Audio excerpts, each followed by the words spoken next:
Are you tired of struggling with your options trading? The highest paid online is having a March Madness sale on the VIP course. Use code MARCH40 to receive 40% off the VIP course. This sale ends on March 31st, 2025.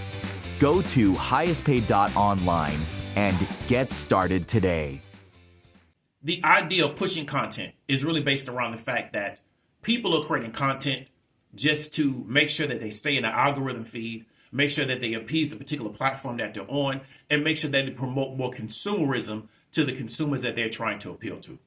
David W. Williams, also known as a retail trader, want to talk today about this idea around just pushing content, right? So it's a slang term, and it means that I'm just making content for the sake of making content because I know that my end user just wants more content. And it often doesn't matter how outrageous the content is, they just want more content. Right? These platforms are really based around feeding the end consumer, right? The audience content. If you help them with that, they often will profile your content higher. Therefore, if you make one video a week, you often won't get as much exposure as somebody that makes a video every day or somebody that makes multiple videos every day, right? Because the goal of these content platforms is to make sure that the end user gets content because the content is filled with ads. If you help the platform do that, right, you're a benefit to the platform, okay? As opposed to somebody says, hey, I may make one video every week, I may make one video every month. But if I can make multiple videos, I make sure that I stay in the algo. 2, your end consumer may just want content. So it doesn't matter how outrageous I am. It doesn't matter what I'm talking about. My end user just wants content. Let me show you an example of what I'm talking about. We have this one guy, his name is Stephen A. Smith. He plays the angry black man on TV. The angry black man stereotype is basically you're loud, you talk over people. What you say is not necessarily important, it's more how loud you are and how you deliver your speech. He does that pretty well. I think the higher ups at ESPN and Disney see that. He's like this angry black man. He goes on Fox News probably like once a week. And he'll talk about like Gaza. And he has no idea about Gaza. Talking about like his views on Gaza. And we're like, brother, you were just talking about the Lakers like 3 hours ago. Like, what do you know about Gaza? Stephen A. had been talking about LeBron's son for like a while. LeBron like confronted him at a game one time. And then ever since that, Stephen A's been on like 4 different podcasts, basically like, I thought it was a weak move, like coming up to me and whatnot. It's just this whole like embarrassing thing that we're all like rolling our eyes at. They just think he's crazy, just trying to create attention, you know, which is his job, I guess. He gets paid a lot of money to do that. So. To do what? To like create chaos, to create like controversy, like an argument. That's like his job, basically. So he's like an investor, but not just... Yeah, that's a good way to put it. Very much, whoever's buying my shit, I will sell you my bull. Which is like Fox News sometimes.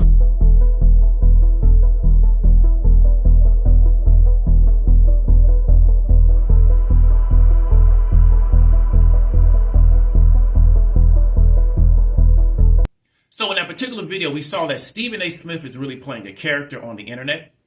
And it doesn't matter what he's talking about as long as he's talking. Because why? His audience just wants to hear him talk. His audience is not there to have any takeaways. He's just an entertainment piece. His job is to entertain. So therefore, he goes now into the political space because why? It's a new entertainment area. Somebody was saying to me on one of my socials that they think he's going into politics. Why would a guy that makes $20 million a year go into politics? That's like saying meet Kevin, who ran for the governor of California. Meet Kevin makes millions of dollars a year off YouTube. Why would he be the governor of California? Right? Or the person that told me that they took Leroy Elder as a serious political candidate. The guy's never held an administrative position in his life. Never. This is a guy who's made his money doing just what I'm doing right now. He made his money talking. So now you're going to be the administrator or the CEO of the state of California, which essentially is a country by itself. What has prepared you for that job? The fact that you can talk real well? But he's pushing content when I'm running for the governor of California. Because it's why? It gives my audience something else to consume. Because my audience is consumed with what? Consumption. So I push content. If a person wants to consume and you don't give them something to consume, what they'll do is they'll go where they can consume. If a person wants to eat and the restaurant they want to eat at is closed, you know what they do? They just go to another restaurant because they want to eat. Therefore, people are going on the internet and they're looking for content to consume. And if you don't give them content to consume, they'll go somewhere else. Because why? They're looking for content to consume. Now, here's going to be a twist.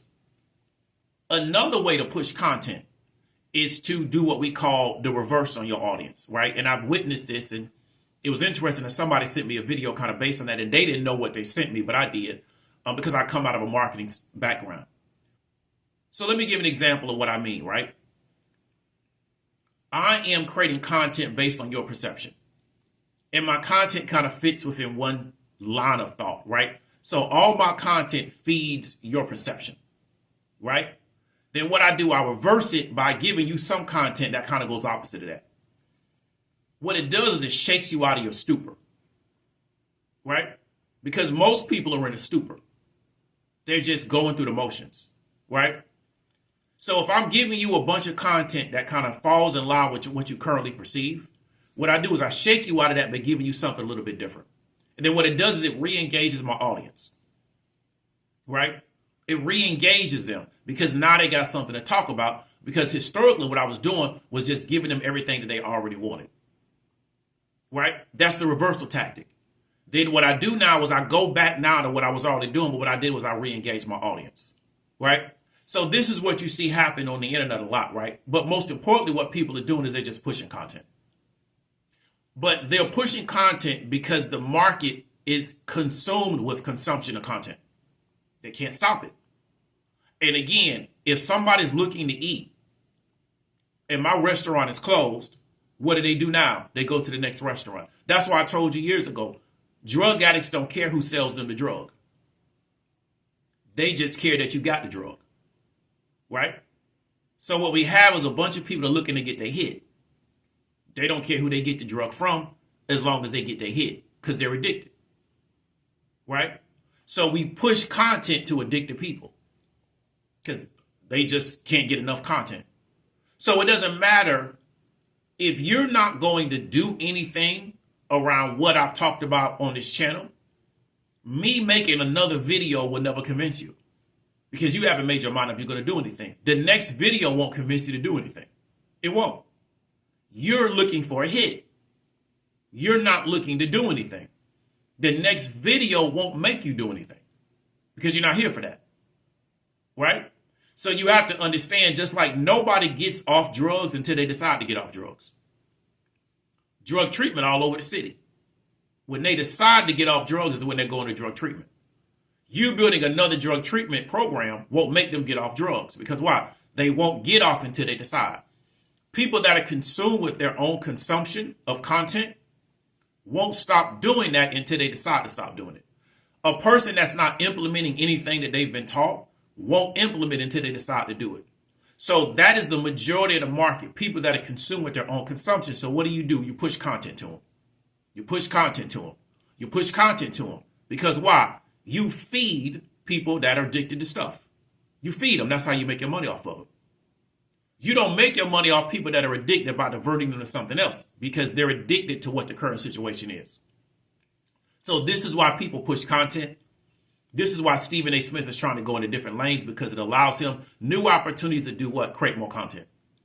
This is why he's partnering with this person, this person, and this person because why? It allows me to create more content, to make sure more people can get their hit, to keep feeding them the drug that they're looking for because if they don't get it from me, they're going to go get it from somebody else, right?